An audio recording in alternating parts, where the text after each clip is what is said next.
Bonjour à toutes et à tous et bienvenue à cette nouvelle édition du Monday Report de Bordier. La semaine dernière, nous avons eu la publication de l'indice des prix à la consommation aux États-Unis pour le mois de septembre. Sa croissance a été plus forte qu'attendue et a donc déçu.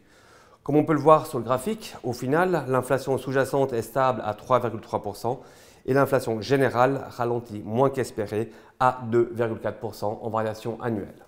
Cette déception sur la croissance des prix a fait remonter les taux d'intérêt à 10 ans, surtout aux États-Unis. Ainsi, le prix des obligations à 10 ans a reculé de 0,8% aux États-Unis et de 0,5% en zone euro.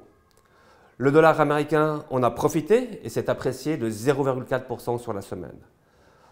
En revanche, l'or en a souffert et recule légèrement de la même ampleur, moins 0,4%. Enfin, les actions ont progressé de plus de 1% aux États-Unis et en Europe. Par contre, elles reculent de 1,7% dans les émergents après avoir fortement progressé les semaines précédentes. Cette semaine sera chargée en termes de publication de statistiques économiques. Aux États-Unis, nous aurons la publication des ventes de détail, de la production industrielle et de statistiques sur le marché immobilier résidentiel. En zone euro, nous aurons notamment la réunion de la Banque centrale européenne.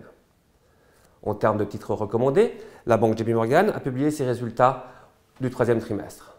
Ils se sont révélés meilleurs qu'attendus, poussant le management à revoir à la hausse l'ensemble de ses estimations pour l'année 2024.